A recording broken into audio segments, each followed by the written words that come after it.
Olá, uma ótima tarde a você. Começamos agora a segunda edição do Agricultura BR desta segunda-feira, dia 10 de fevereiro, ao vivo para todo o Brasil. Que bom estar contigo através das antenas parabólicas e nas propriedades rurais em todo o país, as TVs por assinatura, como a NET e também a Claro TV, Facebook, YouTube, sinal aberto no Mato Grosso do Sul a partir deste momento com os amigos da TV Imaculada Conceição. Um grande abraço a todos. E olha, fique de olho em algumas das atrações do dia de hoje. Hoje eu converso com Jefferson Rocha. Jefferson Rocha, ele é advogado do Andaterra, um instituto importante que junto com a ProSoja está acompanhando e defendendo algo que é de interesse de todos os produtores rurais do país, em especial os médios e pequenos. Porque na quarta-feira será julgado no STF, o Supremo Tribunal Federal, aquela situação de tributação indireta utilizando o Fundo Rural em produtos agropecuários exportados. É de fundamental importância a concentração de produtores rurais estarem atentos nesta quarta-feira, porque será apreciado pelo STF. Deve cair, mas se ficar, vai ter essa tributação aí, uma exportação de tributos, o que pode inviabilizar boa parte dos produtores rurais médios que trabalham com exportação através de tradings e também indústrias frigoríficas. A Agricultura BR traz para você também um levantamento de preços que mostra que houve valorização para a carne bovina na última semana. Pois é, a média nacional subiu 3%, a arroba subiu na última semana 3%. Daqui a pouco eu falo desse assunto. Falo de soja também. A soja aqui no Agricultura BR, você vai entender por que a soja valoriza e por que estão pagando mais o prêmio no porto. Assuntos de hoje aqui no Agricultura BR, que vai trazer para você mercado físico, mercado futuro e muito mais. E eu começo falando a respeito desse assunto que não sai dos noticiários. Eu falo do coronavírus. Só que aqui, na Agricultura BR, no canal do Boi, nós falamos desse assunto, mas com uma outra roupagem. Eu falo sobre as questões que influenciam o agronegócio. E olha, é inegável, o coronavírus deve ser mesmo muito favorável para as exportações brasileiras de carnes. Pois é, tem aquela história, se tem alguém chorando, alguém vai ter que vender lenço também. Esse é um tema que a gente acaba sempre trazendo por aqui. Qual que é a situação? Horas, a China está com fortes dificuldades na implementação daqueles grandes parques para a criação de suínos. O que aconteceu com a China? Por conta do advento da peste suína africana, que se deram naquelas pequenas propriedades, aquelas propriedades rurais familiares da China, o controle ficou muito difícil. Então, o projeto do governo chinês é ter grandes áreas no qual o controle fica muito mais fácil da peste suína africana e qualquer outra doença que venha a refletir sobre o rebanho suíno do país. Com o coronavírus, essa implementação reduziu bastante, de acordo com os dados do próprio governo da China. Para se ter uma ideia, essa situação do coronavírus fez com que apenas na área afetada por ela, aquela que é o foco da contaminação, onde se diz que nasceu o coronavírus para humanos no mundo todo, ali o governo chinês ele liberou 10 mil toneladas de carne suína de suas reservas estatais, congelada, evidentemente.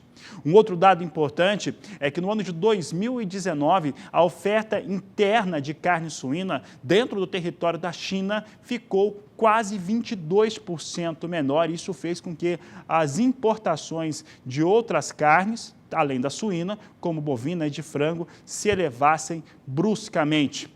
Um outro dado que eu preciso trazer aqui no Agricultura BR é que todo esse cenário desenhado, principalmente uma dificuldade e um atraso na retomada da produção de carne suína na China, deve favorecer, e muito, o complexo Carnes do Brasil.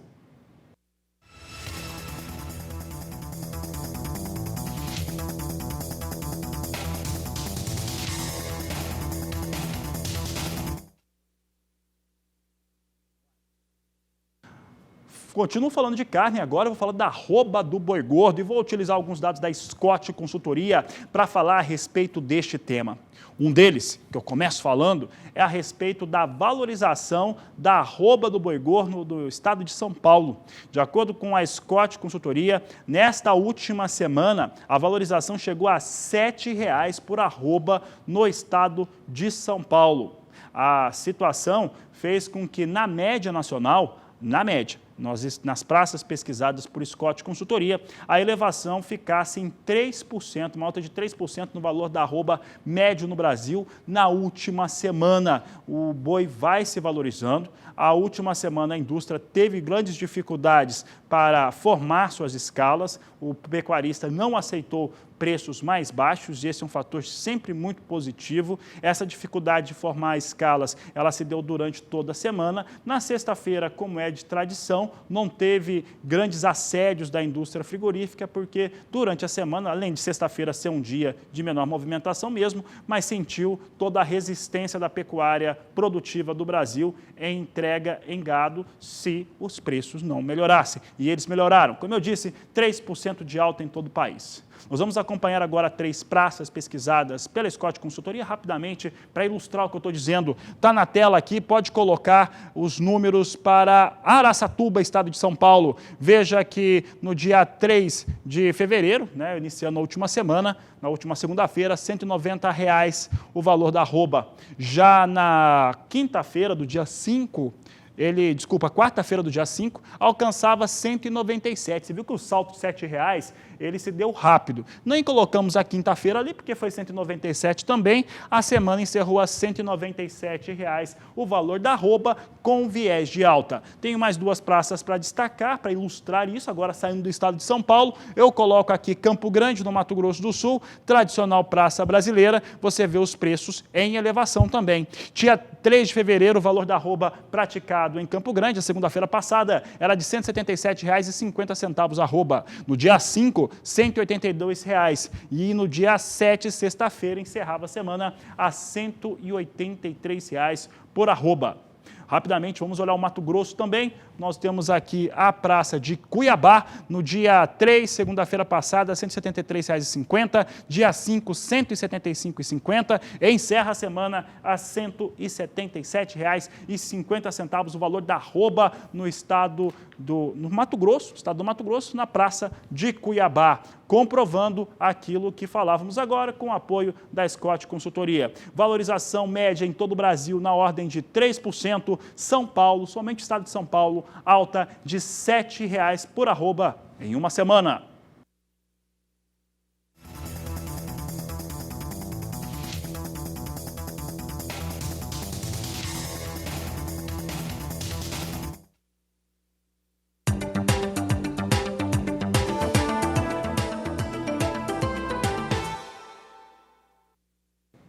E como tradicionalmente faz, a consultoria G-Rural divulgou na manhã desta segunda-feira o seu acompanhamento de lavouras para a colheita da soja em todo o Brasil. E de acordo com a consultoria G-Rural, até a última quinta-feira, dia 6 de fevereiro, a colheita atingiu 16%. Um bom avanço, coloca aí cerca de meio ponto percentual à frente da média dos últimos 5 anos. Claro, fica abaixo da marca que era registrada no mesmo período do ano passado, que está com 26%, mas de qualquer maneira, um bom avanço sobre as áreas de colheita de soja na última semana.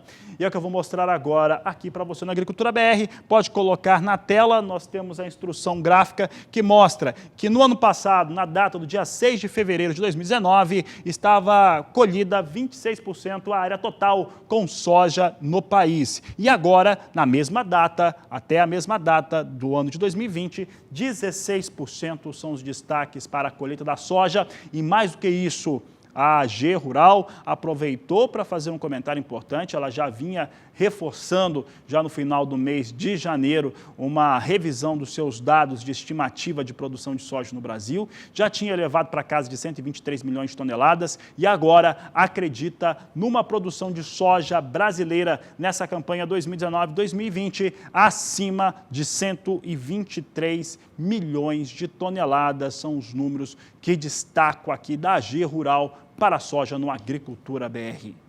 Vamos falar de performance agora, performance na soja, performance no campo. Eu estou falando de alta produtividade. São situações que fazem com que o produtor consiga melhores resultados. E claro, quando a gente fala de produtividade, a gente está buscando sempre uma rentabilidade melhor na propriedade rural. E é o que nós vamos acompanhar agora na reportagem.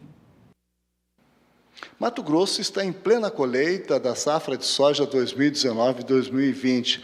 Uma safra considerada pelos especialistas como uma safra boa. Quem vai nos falar agora de mercado é Hernani Clay, consultor Hernani Clay. Com relação à safra de soja 2019-2020, realmente é uma safra que nós estamos vendo que está de vento em popa. Os produtores têm conseguido fazer seus trabalhos de colheita, estão muito satisfeitos com a produtividade. Nós temos visto que mudou o patamar, né, em termos de produtividade, variedades novas com potencial muito grande de produtividade. Então, estamos hoje com 50% da safra colhida e a produtividade acima da expectativa. Com certeza teremos uma safra cheia de soja no Mato Grosso. Agora, um caso atípico é que, normalmente, nesse período de muita oferta de produto no mercado, o preço tende a dar uma caída. E o preço está se mantendo num patamar bem elevado, né? Sim, isso é uma mudança que ocorreu no mercado, vamos dizer assim, que os patamares mudaram. Por exemplo, hoje você vê a produtividade de soja buscando acima dos 70 sacos por hectare. E o preço também teve uma mudança. Hoje já se fala acima de R$ 70 a saca de soja, mesmo no período de safra, que seria, em outros momentos, um período de queda no preço pelo excesso de oferta, né? O coronavírus que está acontecendo na China é uma preocupação mundial. Quais são os reflexos para o mercado nosso aqui? Então, o coronavírus é uma epidemia que está preocupando o mundo como um todo, né? Já se confirmou agora um caso na América do Sul, na Argentina. A China está muito forte a preocupação com relação aos casos que estão sendo constatados agora e, de uma certa forma, essa epidemia ela traz uma insegurança em termos do que pode acontecer no mundo, mas especificamente para o agronegócio, para a produção de soja, para a exportação de soja, ela não impacta diretamente. É mais questões acionárias do mercado financeiro como um todo, né? Você falou na Argentina. A Argentina, a partir de abril, inicia a colheita da safra. Alguma expectativa? Sim. A Argentina, as informações que vêm para o mercado agora, houve uma melhora em termos de condições climáticas nas regiões produtoras e os órgãos indicam que a safra da Argentina vem aí em torno dos 53 milhões de toneladas, que é uma safra cheia da produção de soja lá. Beleza. Milho aqui na região, uma demanda muito grande pelo milho. Como é que está? Quantos por cento já tem comercializado desta safra que está sendo plantada agora? Sim, milho, uma demanda continua uma demanda aquecida, né? O Brasil projeta aí 35 milhões de toneladas para exportação, um pouco abaixo em relação ao ano passado, mas a demanda continua forte também pelo milho. Nós estamos aí com 56%, 57% da safra já comercializada e continua tendo demanda em termos de exportação e mercado interno para o milho que está sendo plantado agora. Essa demanda maior aí pelas usinas de etanol que estão se instalando aqui no corredor da 163? Sim, muito forte, trouxeram uma liquidez grande para a nossa região, estão com os programas do milho já comprados, de uma certa forma, por uma boa parte do ano, já estão comprando para o segundo semestre, de outubro em diante já, né? Mas junto com o mercado interno, a exportação também continua forte. Então, a liquidez está muito grande para o milho no Mato Grosso. Ok, Hernani, muito obrigado pela sua participação. Acabei de conversar com o consultor Hernani Klein, da Klein Corretora de Grãos, de Sinop, Mato Grosso, Valdir Pacheco. O assunto segue sendo soja. Hoje eu abri o programa falando a respeito de coronavírus e a respeito do que esse coronavírus, de certo modo, abre em termos de oportunidade. E nós temos visto muita oportunidade, pelo menos assim, num primeiro impacto, por conta do atraso que a China vai ter para retomar aquele projeto, né, de ter produção de suínos em grandes áreas. E grandes áreas, o que eu estou dizendo é controle de governo mesmo. Como eles vão ter atraso para fazer isso, realmente abre uma janela de oportunidades incrível para o complexo carnes do Brasil.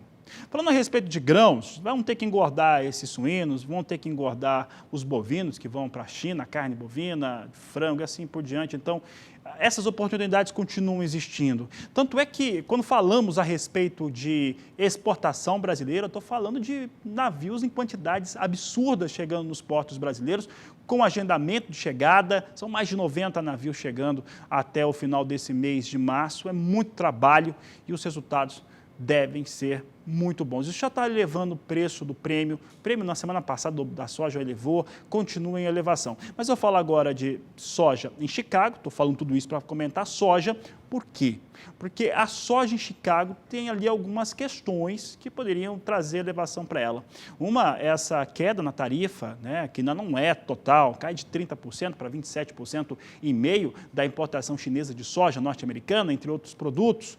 Tem também aquela circunstância de uma certa redução do impacto da colheita de soja do Brasil sobre os negócios em Chicago, assim por diante.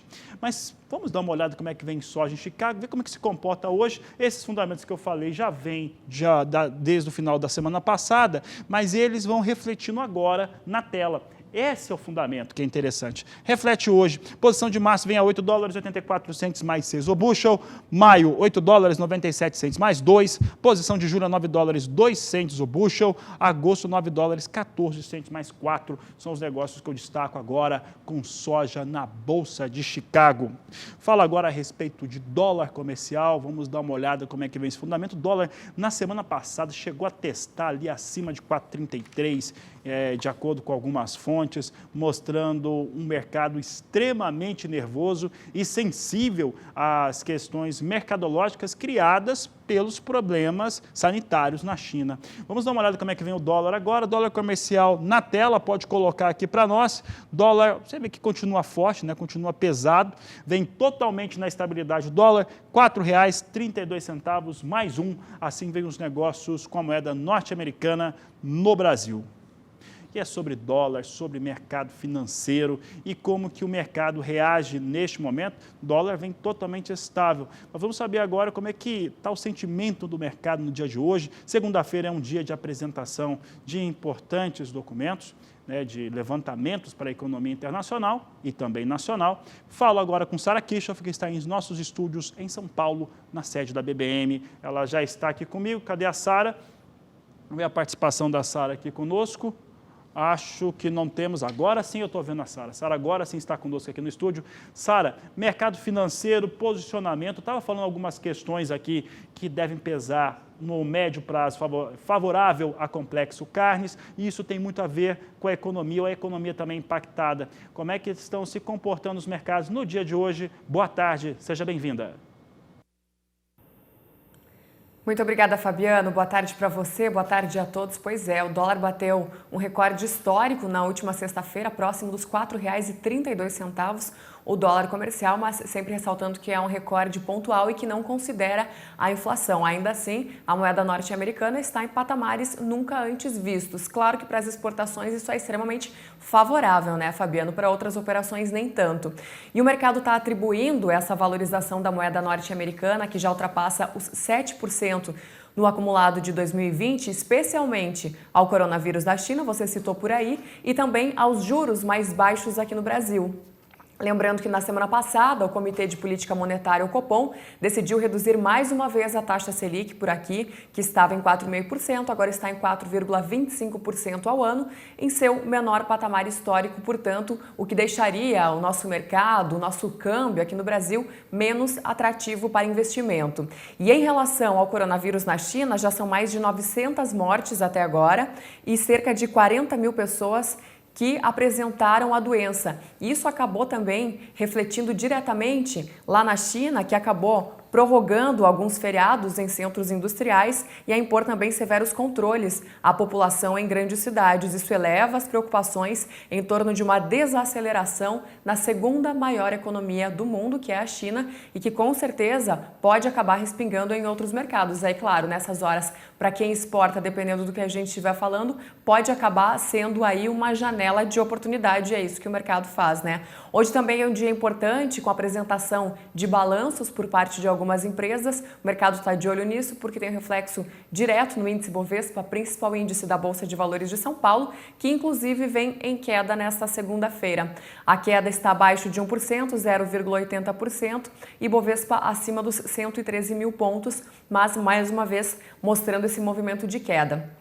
Internamente, no que se refere à política, o presidente da Câmara dos Deputados, Rodrigo Maia, ele afirmou que ele quer aprovar a reforma tributária em 4 ou 5 meses. E claro que muita gente também está interessado nisso, mostra aí um reflexo de um avanço também para a economia brasileira, pode trazer um bom humor para os mercados quando for aprovado e todo mundo continua acompanhando. Mas como eu falei, dólar avançando já 7%, mais de 7% agora no acumulado do ano, agora opera praticamente estável depois desse recorde nominal registrado na sexta-feira, e Ibovespa em queda nesta segunda. E entre os papéis aí que vêm no negativo hoje, operando no vermelho, aparecem todos os frigoríficos. Marfrig tem papéis em queda de quase 2%, Minerva 2,5%, JBS 0,27% e BRF queda também acima dos 2%, ou seja, frigoríficos aparecendo aí nos destaques negativos. O Ibovespa na abertura ele oscilou muito pouco, ele teve pouca variação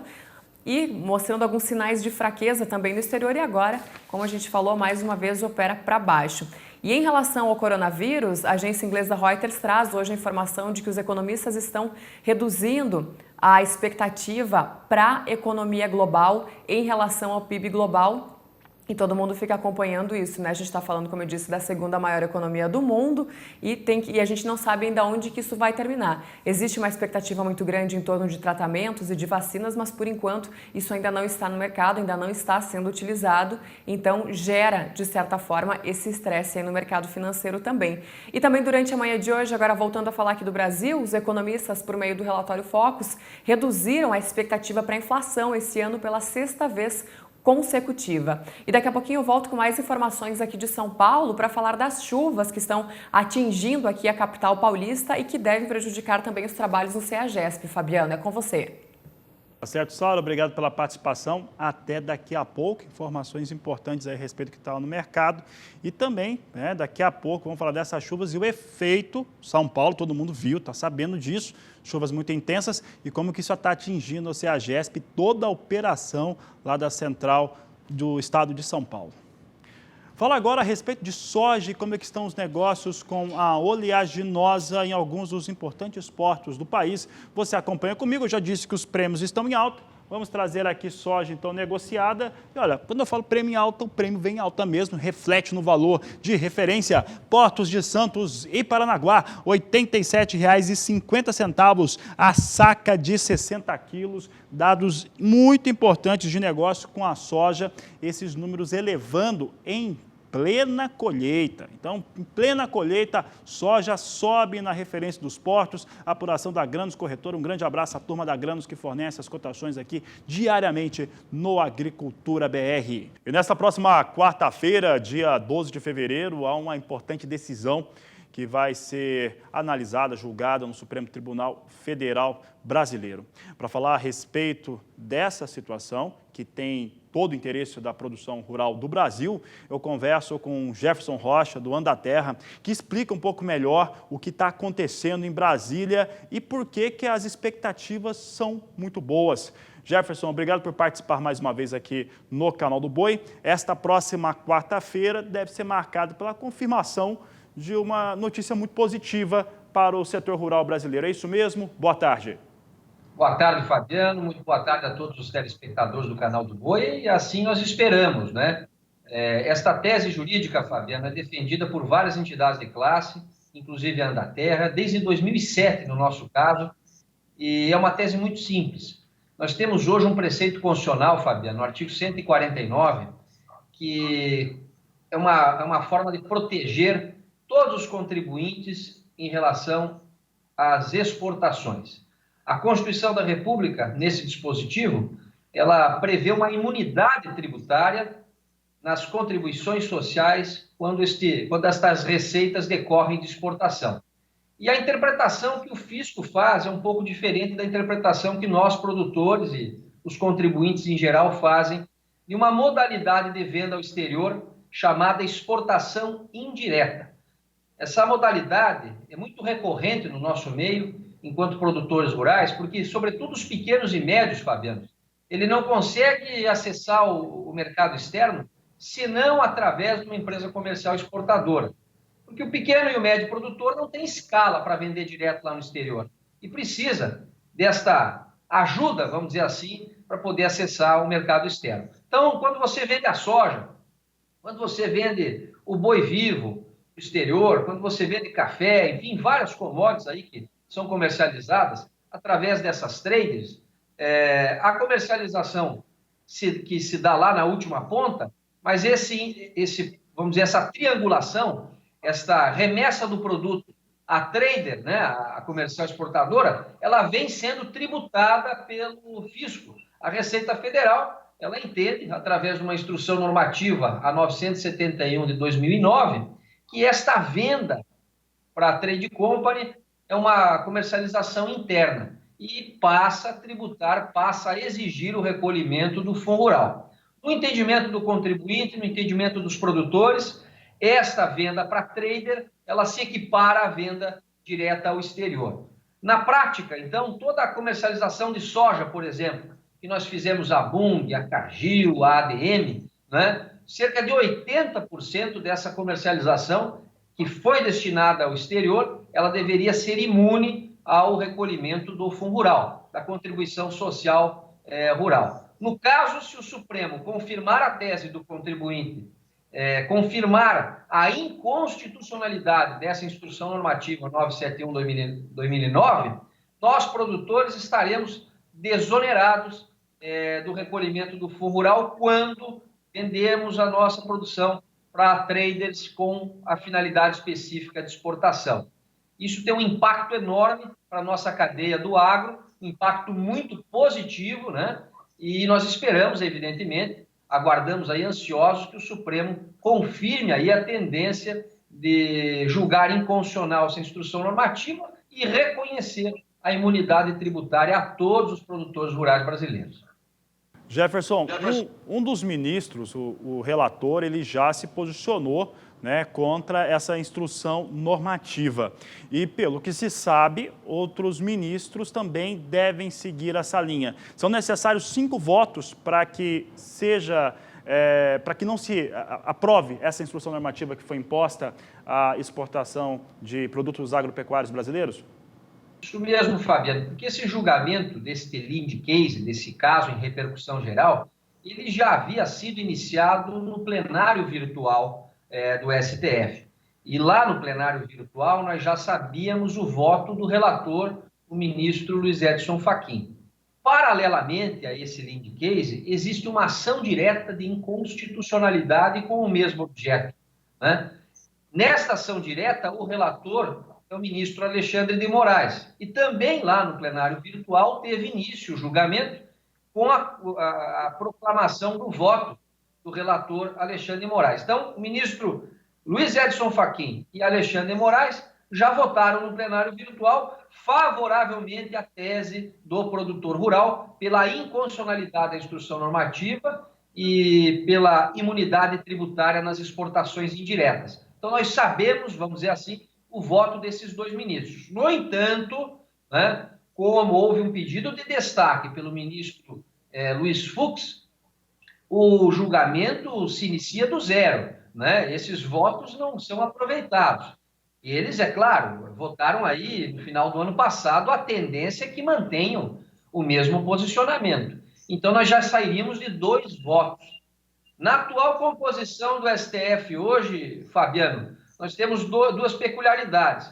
O afastamento do ministro Celso Mello e o impedimento do ministro Barroso. Celso Mello parece que fez uma cirurgia, vai estar afastado, não vai estar presente na próxima semana. E o ministro Barroso, ele deu um parecer, enquanto advogado, justamente nesta situação e justamente a favor também da tese dos produtores. O parecer do ministro Barroso é pela inconstitucionalidade da instrução normativa e pelo reconhecimento aí da imunidade tributária nas exportações indiretas. Então, ele se deu por impedido, não vai poder votar. Nós temos 2 ministros a menos na contagem dos 11. De maneira que dos 9 que sobram, né, nós precisamos aí de 5 votos. Já temos em tese 2, precisaríamos mais 3. Então, a expectativa realmente é muito positiva, é muito favorável. No entanto, Fabiano, não dá para a gente prever nada, porque, infelizmente, do que sai lá da cabeça dos ministros, ninguém sabe o que pode acontecer. É claro que o nosso trabalho foi feito, a Andaterra e as outras entidades ocuparam a tribuna com sustentação oral, com distribuição de memoriais, no convencimento dos ministros de que essa tese jurídica ela é uma tese absolutamente plausível e de que, sobretudo, os atingidos, vamos dizer assim, por esta tese jurídica são os pequenos e médios produtores que hoje estão numa situação de injustiça e de desigualdade. Até na oportunidade que eu tive de usar a tribuna, eu deixei bem claro, para desconstruir um pouco a imagem que o procurador da Fazenda havia feito, que essa tese jurídica não beneficia as grandes agroindústrias. Pelo contrário, essa tese vem em socorro dos pequenos e médios. Por exemplo, eu citei um produtor em Santa Catarina, lá de 300 hectares. Como é que ele vai competir com o mesmo sojicultor no Mato Grosso com 60 mil hectares? Ora, o produtor grande lá do Mato Grosso, que eu dei o exemplo, ele vende diretamente ao exterior e já goza dessa imunidade tributária do artigo 149. Já o pequeno produtor, o médio no caso, como não tem escala para fechar o navio, por exemplo, ele tem que reunir em grupo. E essa reunião em grupo só se dá através de uma trade, de uma empresa comercial exportadora. O produtor em Santa Catarina só pode vender ao exterior mediante essa modalidade de exportação indireta. E hoje ele está pagando a contribuição social. Então, quer dizer que o grande produtor rural, empregador pessoa física, lá no Mato Grosso, paga alíquota zero de fundo rural. E o médio, pequeno, produtor rural pessoa física em Santa Catarina está sendo descontado aí de 1,2% a 1,5%. Então, esta injustiça, este desequilíbrio, esta afronta ao princípio da igualdade e da isonomia, em que contribuintes com idêntica situação estão sendo tributados de forma diferente, no nosso entendimento, é mais um reforço à tese de que a imunidade tem que se dar a todos os produtores rurais do país, sejam eles grandes, pequenos ou médios. Afinal de contas, Fabiano, existe um adágio em direito tributário que não se devem exportar tributos, e sim produtos. No caso, o que está acontecendo hoje é que nós estamos exportando o fundo rural. O fundo rural está incidindo no preço e está sendo exportado junto com o produto. Esta carga tributária, segundo a Constituição, não tem razão de existir, por conta que a Constituição, nesse aspecto, ela privilegia, ela incentiva com que os nossos produtos sejam exportados justamente para atrair capital estrangeiro, para melhorar as nossas divisas, para fazer com que o superávit da balança comercial traga recursos ao país e se reflete em geração de emprego, investimento, em melhoria da qualidade de vida, da economia, não só para os produtores, mas para toda a população em geral. Certo, Jefferson. Jefferson, quero agradecer a sua participação aqui no Agricultura BR, no canal do Boi. E na quarta, na quinta-feira, funcionando, se for de fato julgado até o final, a gente volta a conversar ou aqui pela internet ou com a equipe de Brasília. Já fica o convite para sua volta ainda nessa semana aqui no canal do Boi. Obrigado. Tá joia, Fabiano, vamos torcer, vamos esperar que o Supremo corrija pelo menos uma injustiça que fez lá em 2017, muito embora essa tese jurídica não tenha relação direta com a questão do Fundo Rural, é uma tese subsidiária a outra, mas os reflexos dela, inclusive, vão se dar naquilo que a gente habitualmente chama de passivo do Fundo Rural. Só para que o nosso telespectador entenda, existem produtores, eu vou citar o exemplo, já citei do Mato Grosso, vou citar o exemplo do oeste da Bahia. No oeste da Bahia também, 80% da soja produzida é destinada ao exterior via empresa comercial exportadora.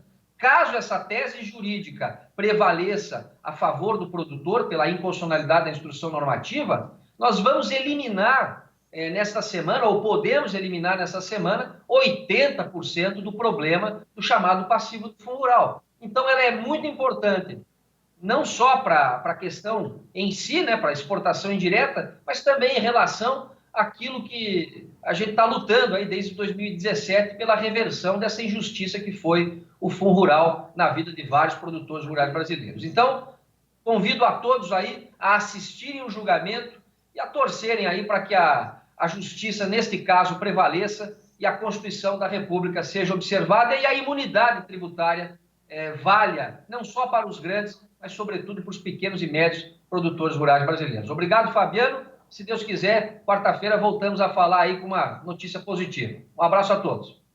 Um abraço, Jefferson. Bom trabalho a você, a todos os envolvidos. O Canal do Boi continua muito ligado nesse assunto. Todos os desdobramentos você acompanha durante essa semana.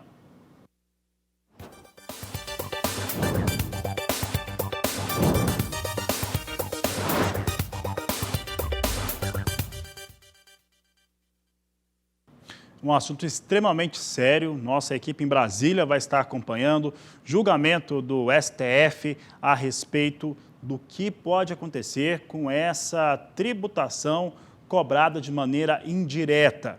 As expectativas são excelentes e, sendo aprovado que não vai se manter essa tributação, isso deve recair de uma maneira muito importante, fundamental, sobre os interesses da produção rural brasileira em torno do Fundo Rural. Então, Brasil Agro, muito atento nesta quarta-feira, todo mundo de olho aqui na programação do Canal do Boi. Fala agora de milho nos Estados Unidos, vamos dar uma olhada como é que se comporta Chicago. Neste momento, nós temos as posições de curto prazo vindo em queda de 1% aqui para os negócios com milho norte-americano. Posição de março, $3,79 mais 4 bushel. Maio, $3,84 mais 2. Julho, $3,88, 2 mais 2 por bushel. E a posição de setembro vindo a $3,86 o bushel, não encontrando aí muita força para manter os negócios numa situação melhor, o milho negociado em Chicago. Sigo falando de milho agora, também aspecto internacional, tem muita gente comentando por aí que milho perde força. Aqui no Agricultura BR a gente tem dito o seguinte, pelo contrário, perde força em relação a preço. Milho continua mantendo valores médios muito elevados, com tendência a novas altas, mesmo durante o procedimento de colheita da segunda safra. Então, o pessoal tem que estar muito atento, principalmente quem faz aquisição de milho, não acredite nessa história que milho vai cair de preço, porque a tendência não é essa, é ao contrário disso. Milho mantém preços firmes com tendência à elevação. Esse é o fundamento que nós temos trabalhado, isso conversando com diversos analistas pelo Brasil. Milho deve permanecer muito forte no país. Vamos dar uma olhada agora como é que vem o milho negociado nos portos brasileiros. Não tem milho no porto? É isso mesmo, tem milho no porto, então daqui a pouco a gente dá uma olhada como é que vem os negócios para exportação, mas sem informação você não fica, porque agora eu falo um pouco a respeito dessas fortes chuvas que atingiram o estado de São Paulo. E olha, você viu na tela, né? O CEAGESP, que é o Centro de Distribuição para o maior centro da América Latina para distribuição de frutas, verduras, legumes e assim por diante, já está prejudicado por essas fortes chuvas no estado de São Paulo. É por isso que nós vamos até lá agora, nos nossos estúdios, na sede da BBM. Eu converso mais uma vez com Sara Kirchhoff, que nos traz as informações atualizadas a respeito do que vem acontecendo. Vamos conversar com a Sara, está aqui comigo. Sara, é algo bastante grave quando se fala de abastecimento também da onde tem a maior concentração demográfica de toda a América do Sul.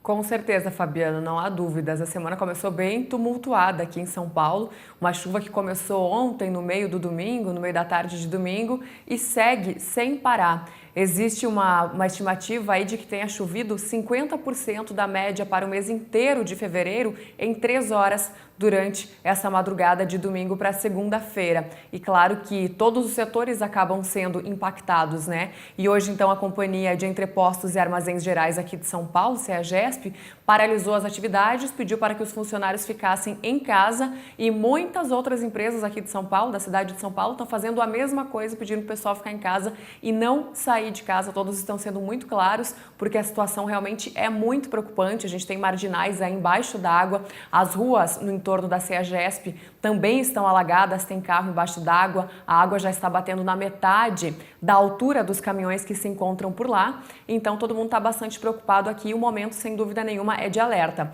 E lembrando, né, que a CEAGESP aqui em São Paulo é o maior entreposto de alimentos, terceiro maior entreposto de alimentos do mundo.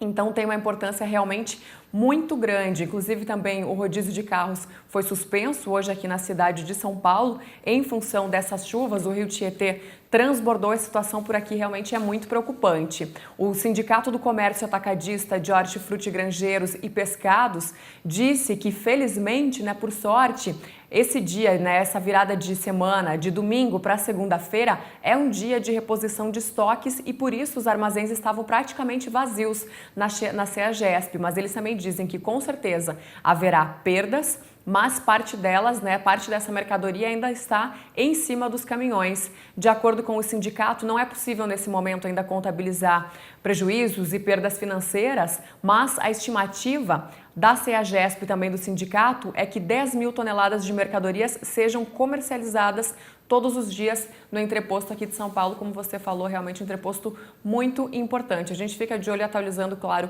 todas as informações a respeito desse assunto. Fabiana, é com você. Tá certo, Sara, obrigado pela sua participação aqui no Agricultura BR, trazendo realmente essa madrugada em São Paulo, foi muita chuva, muitos prejuízos, CEAGESP também foi atingida e os prejuízos agora, toda essa situação que você vai acompanhar aqui pelo Agricultura BR, pelo Canal do Boi, com a expectativa, né, que isso possa se resolver da maneira mais rápida possível, mas a situação está extremamente grave nas áreas urbanas. E na noite de hoje, o Canal do Boi vai trazer em oferta, trazer uma grande atração, uma oferta de máquinas. São máquinas agrícolas, são caminhões, são tratores. Olha, é a primeira oferta do ano da 5X e é por isso que eu converso agora. Ele esteve comigo aqui na última semana, o Rafael Delpino, que está aqui, nosso convidado nessa tarde de segunda-feira, para falar do evento. É sempre um evento de movimentação, traz máquinas. O que nós vamos ter na noite de hoje, que é o que o telespectador está querendo saber, Rafael? Boa tarde, seja bem-vindo. Boa tarde. Hoje nós vamos estar ofertando pá carregadeira, caminhões, tem cavalo mecânico, tem um cavalo engatado com uma prancha para puxar máquina, puxar colheitadeira, inclusive. Vamos ter trator agrícola de pequeno, médio e grande porte.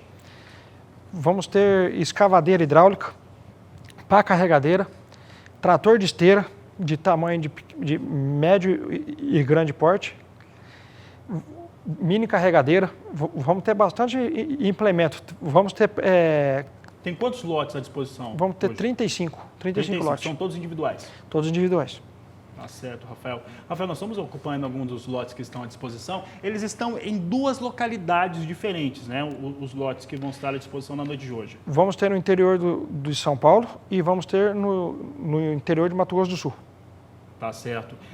Ainda o interessado pode fazer visita se ele tiver interesse? Se quiser, não tem problema. E também hoje na oferta, ele gostou do equipamento, ele pode reservar, olhar, aí a gente dá preferência para ele se ele for ficar. Tá certo. Ele não perde a viagem. Tá certo. Ali está escrito a oferta de máquinas, hoje a venda virtual. Pode voltar para aquele caractere, isso. Porque ali está o endereço do portal do Rafael e está o seu número de telefone. Não é isso, Rafael? Esse telefone fala direto comigo. Exatamente. Que aí você tem dúvida a respeito de máquina, a respeito do número de horas de trabalho que essas máquinas têm, que isso sempre é importante para quem faz a aquisição. Você consegue dar bula de cada maquinário desse para trazer essas informações para o telespectador com tranquilidade. Isso. Todas as informações desses equipamentos tem no site, tem fotos, tem o número de horas, ano, preço e também, igual acontecia nos eventos anteriores, tem o cliente que compra direto na confiança, na parceria que nós temos aqui com o canal, e tem o cliente que vai lá no local, em loco, ver o equipamento. Tá certo. Muita gente vai, se tiver condições, né, vai querer ver o equipamento, é uma situação normal. Né? Nós estamos vendo alguns caminhões que vão estar disponíveis na noite de hoje, a partir das 20h30, Rafael? 20h30, Brasília. Tá certo? Então, 20 horas e 30 minutos no horário de Brasília, essa oferta de máquinas da 5X é o Canal do Boi, trazendo essa grande oportunidade de negócios para você. Rafael, agradeço a participação aqui no Agricultura BR e espero estar falando de outras ofertas e também leilão de máquinas. Vamos, esse ano vamos ter muita novidade. Muito bem, está aí 5X trabalhando, trazendo essas oportunidades para o produtor rural, também para empresários, né? Nós temos ali maquinários que acabam sendo utilizados nos mais variados fins, mais variadas finalidades de trabalho.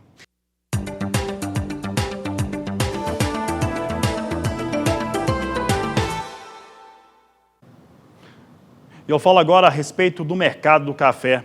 As 2 últimas semanas elas foram marcadas para o Arábica, negociado no mercado futuro de Nova York, por uma certa pressão. Por aqui no Brasil, os cafeicultores que entram em contato com o Canal do Boi, com o programa Agricultura BR, dizem que não tem negócios, tem feito poucos negócios, que tem travado aqui as operações brasileiras. Para falar a respeito deste assunto, eu converso agora com o Eduardo Carvalhais, do escritório Carvalhais, que comenta um pouco do mercado.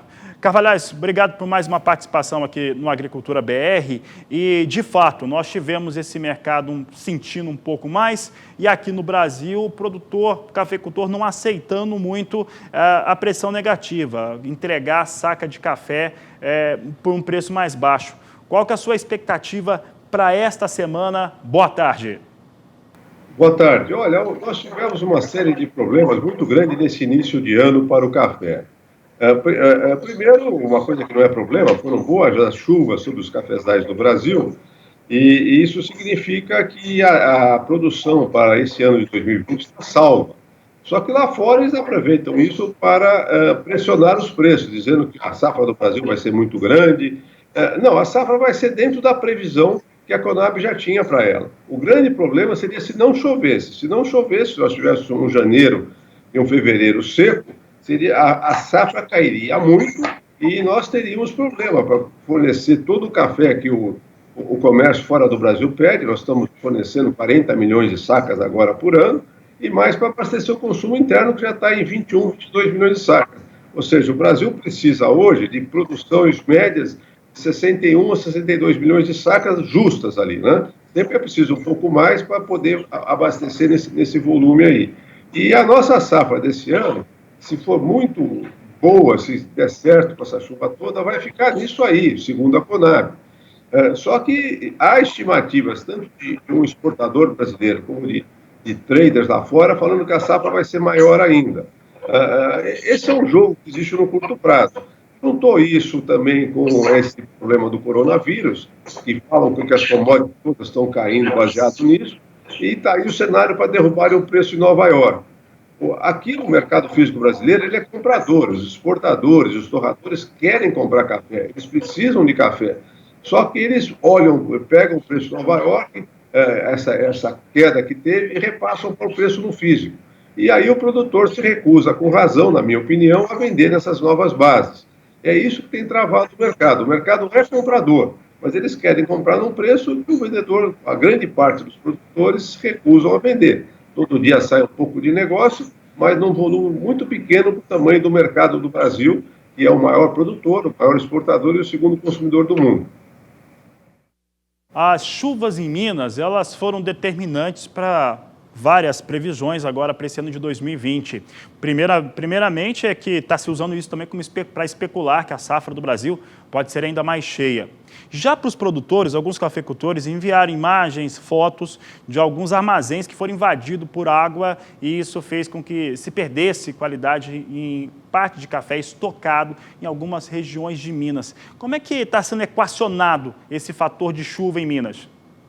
Olha, isso por enquanto, informações que chegam para nós que são pontuais. É que mesmo em lavouras de café na zona da mata, alguns produtores têm tido problemas e problemas sérios.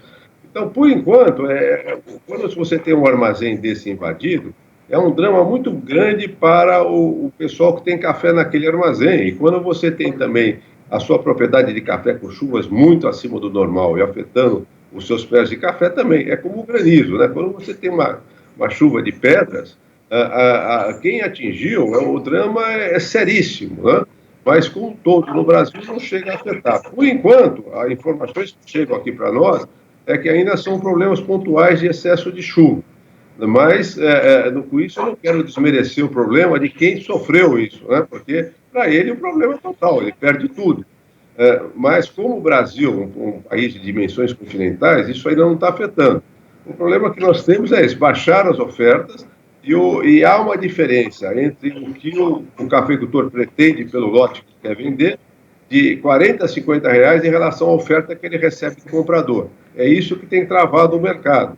É difícil de saber como é que vão se desenvolver os próximos meses, mas nós temos muito café para embarcar, estamos embarcando em fevereiro, março, abril, maio, junho, com cafés dessa safra. Então nós esperamos que os preços ainda se recuperem. Agora, lá em Nova York tem esse jogo de curto prazo, como se essa chuva toda fizesse com que a safra crescesse. Não, essa chuva toda vai fazer com que a gente tenha a safra dentro daquilo que a Conab estimou. Não nasceram novas flores, não nasceram novos frutos, mas os que estão na árvore desde o semestre passado tendem a crescer mais um pouco. Então, você pode ter algum aumento por melhoria da renda, né? Mas não que isso signifique uma safra muito maior. A safra deve ficar, segundo os agrônomos falam, dentro do que estimou a Conab.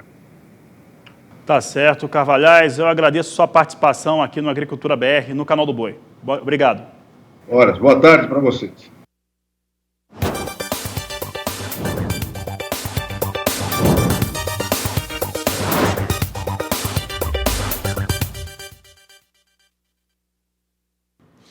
Bom, esse foi Eduardo Carvalhais falando sobre o mercado de café. Vamos dar uma olhada agora como é que se comporta a arábica em Nova York, onde mais se negocia café no mundo, plataforma Ice Filters. Nós temos aqui a Ice hoje trazendo o café para cima. Vai trazendo ali uma situação porque ninguém está negociando. Então, se não tiver proposta melhor, não tem jeito. Mesmo assim, é lento. A comercialização de café no Brasil, mesmo com essa alta, é lenta. É o que chegava agora de toda a parte de Minas Gerais. Estava chegando a mensagem aqui para mim. Olha só, março, 99 centes mais 95 a libra peso. Maio, $1, 1 cento mais 95. Vai ganhando, vai subindo. Posição de julho, $1, 4 centes a libra peso. E setembro, vindo a $1, 6 centes mais 10. São os negócios que trazemos hoje com a arábica em Nova York.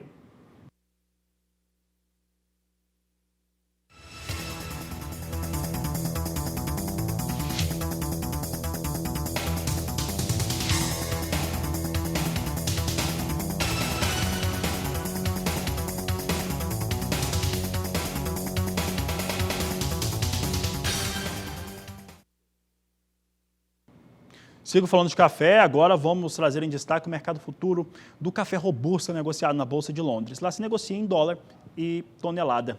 Vamos saber agora como é que vem as posições negociadas. Eu tenho aqui alta para o robusta, uma alta mais modesta do que quando comparamos com o café arábica, mas vem alta, uma elevação que não chega a trazer a posição de mais curto prazo para o piso de $1.300. Vem a $1.294 a tonelada, enquanto julho vem para $1.312, setembro $1.334, novembro $1.355 a tonelada. São os negócios com café robusta na Bolsa de Londres, referência importante para o Conilon no Brasil.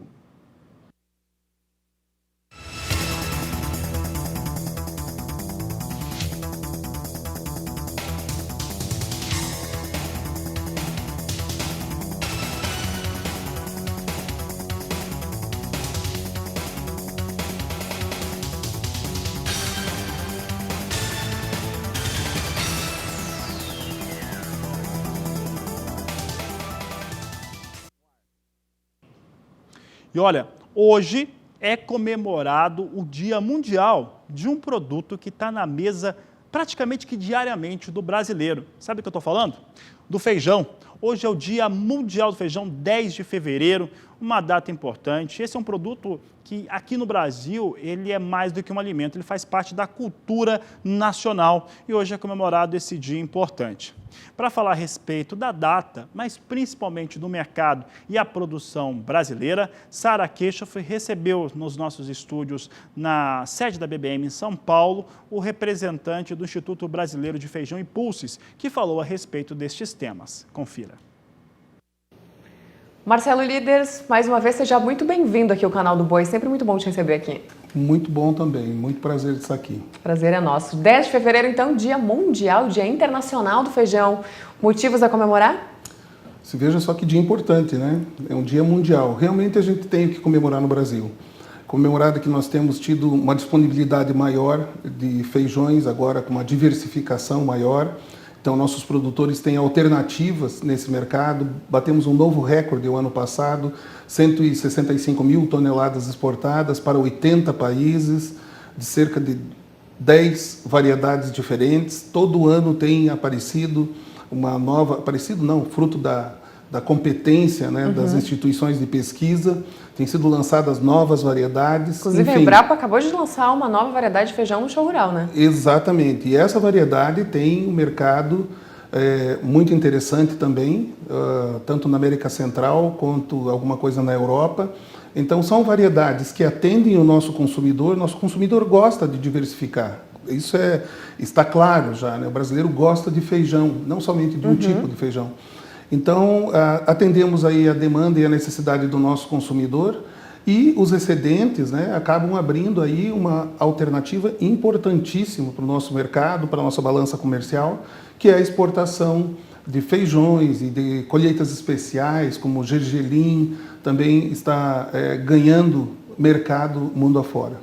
Certo, e agora falando da questão dos preços, 2020 começa com preços mais favoráveis para o produtor, né? Assim como acontece também no arroz, né? Que são dois produtos super importantes aí na mesa das famílias brasileiras. Exatamente. Muitas vezes nós vemos o preço do feijão e acabamos entendendo que ele, em relação ao passado recente, ele está muito caro, né? Olhando do ponto de vista consumidor. Mas o produtor que se esforça em colocar tecnologia, em que coloca o seu capital em risco, né, como é o caso agora lá em Minas Gerais, existem perdas também. Então o produtor tem o seu custo aumentado nesse caso, mas o valor que vem sendo recuperado, chegando agora próximo aí os R$200 durante a semana passada, nas fontes, é um valor que remunera e incentiva os produtores a produzirem mais, mesmo com a competição que existe com o milho. Qual que é a perspectiva aí de preços no decorrer do ano, pelo menos no médio prazo? Até o mês de abril, nós entendemos que os preços vão ser preços muito remuneradores, acima dos preços praticados aí no preço médio do mês de janeiro. Então, alguma coisa acima dos 180, provavelmente até acima dos R$200 durante os picos. A referência é sempre o feijão carioca, né? Sempre o feijão carioca. No caso do feijão preto, nós tivemos uma safra bastante interessante na região sul, um volume bom, mas foi muito única essa safra, porque os produtores e as empresas, né, que demandam e que recebem esse produto e armazenam na região sul, elas conseguiram manter os preços aos produtores entre R$125 e R$135, o que normalmente é difícil quando você tem um grande volume sendo ofertado. mas o preço manteve uma lucratividade bastante interessante para os produtores. Marcelo, você comentou ali no início a questão de Minas Gerais, né? A gente acompanha evidentemente essas chuvas, né, que estão estragando uma parte importante de Minas Gerais, né, deixando muita gente preocupada. No mercado do feijão, já dá para calcular ou estimar mais ou menos o tamanho do impacto do prejuízo? Olha, o impacto é suficiente para colocar o mercado acima dos valores que estão sendo praticados aí hoje. Muito provavelmente, o feijão de melhor qualidade vai apresentar reação nos próximos dias, né, se não agora, na virada para o mês de março, o preço acima dos R$200. E nós temos uma outra mercadoria que é o feijão comercial, é aquele feijão que foi danificado pelas chuvas, passado em mesa de gravidade, tirando 30%, 40% de quebra, e esse é um feijão que sempre vai ser vendido mais barato. Então, provavelmente, nós vamos ver supermercados promovendo marcas que têm esse feijão mais fraco e as principais marcas tendo dificuldade em abastecer com esse feijão de melhor qualidade. Marcelo, agora a gente está falando, né, do Dia Mundial do Feijão e o setor começa com uma novidade boa aqui no Brasil, né? Isso porque o IBRAF, junto a outras entidades aí da cadeia do feijão, estão montando um comitê. Como que deve ser o trabalho do comitê agora no ano de 2020? Olha, foi muito interessante a reunião realizada em São Paulo, aqui em São Paulo, na sexta-feira, porque nós tivemos, em primeiro lugar, cerca de 90% dos exportadores estavam em São Paulo. Nessa oportunidade foi anunciado, né, a formação do Comitê de Exportadores do IBRAF, do Instituto Brasileiro do Feijão. Dentro desse comitê, nós vamos ter outras instituições também apoiando. Vamos fazer um trabalho junto com a Apex. Então, o que se conseguiu até hoje, o número na exportação e mesmo os produtores, foram pelas próprias pernas, essas exportações. Agora, as cadeias produtivas têm tido o apoio da Apex em divulgar, né, para o mundo afora as virtudes dos nossos produtos, enfim, de buscar fazer um marketing, de capacitar os exportadores a enfrentarem a concorrência que vai ser cada vez maior lá fora. E essa parceria dentro do comitê com a Apex, ela vai trazer bons resultados. Nosso objetivo é sairmos aí das 165 mil toneladas e chegarmos até 2025 a 500 mil toneladas de exportação. De uma forma organizada, todos chegaram à conclusão que é possível, inclusive é a Apex que vai nos assessorar nesse trabalho. Que bacana, Marcelo. E como é que deve ser a participação aqui da Bolsa Brasileira de Mercadorias dentro do comitê, né? Você que é também sócio proprietário da Correpar, uma corretora associada à Bolsa há mais de 20 anos, com certeza você traz esse assunto aqui para dentro da BBM também, né? Como é que deve funcionar essa relação? Olha, eu vejo como fundamental a participação da Bolsa, né, da Bolsa Brasileira de Mercadorias. Por quê? Porque existe aqui a possibilidade do registro de contratos com arbitragem. E isso é fundamental para o cumprimento dos contratos. Então, tanto o produtor tem segurança ao saber que o contrato vai ser registrado com a arbitragem, quanto o exportador também, ao adquirir essa mercadoria do produtor para entrega num contrato futuro, lá no mês de maio, junho, tem também segurança após adquirir essa mercadoria com contrato com arbitragem, a segurança para receber, ele vai e busca mercado no exterior. Então, isso é uma base, né, de apoio importantíssimo para o desenvolvimento dessa cadeia produtiva e das exportações de feijão que vão passar a aumentar. Nós trabalhamos para que isso aconteça. E é interessante observar o número de resolução, né, o percentual de resolução dos casos aí que são levados até a Câmara Arbitral, né? Até hoje, 100% dos casos foram resolvidos sem precisarem ser levados para a Justiça Comum, que a gente sabe que acaba demorando sempre mais, né? Exatamente. E também, a partir do momento que uma empresa se dispõe a assinar esse contrato com o produtor, é porque ela realmente quer cumprir esse contrato. Já mostra a integridade. Já mostra a integridade. E o produtor que concorda em assinar esse contrato, entendendo o quanto resguarda os seus interesses, também ele, sem dúvida nenhuma, tem o total interesse e a intenção de ver esse contrato cumprido, performar o contrato.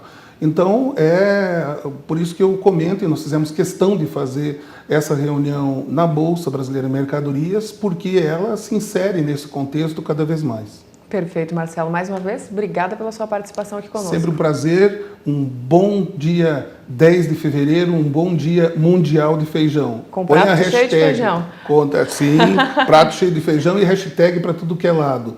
Love Pulses, amo feijão. É importante a hashtag lá porque ela reflete aí na percepção mundial do envolvimento do Brasil também com essas comemorações. Perfeito, Marcelo. Obrigada mais uma vez. E com isso, então, a gente encerra por aqui e devolve o sinal para Campo Grande. É com vocês. Momentos finais dessa edição, então vamos dar uma olhada rapidinho agora como é que vem a soja em Chicago. Coloca na tela aqui rapidamente, vamos saber como é que se comporta. Soja melhora muito o desempenho. Você vê aqui uma alta nesse momento de 0,8%, 0,9% para as posições de curto prazo, máximo negociado a $8,88 o bushel. Vamos dar uma olhada no dólar agora. Dólar comercial, R$ 4,31 mais 5, agora vindo para o campo negativo, 0,13% de queda para a moeda norte-americana. Mais informações na terceira edição a partir das 16 horas com o fechamento do mercado. Eu desejo a todos uma ótima tarde, um grande abraço e até mais!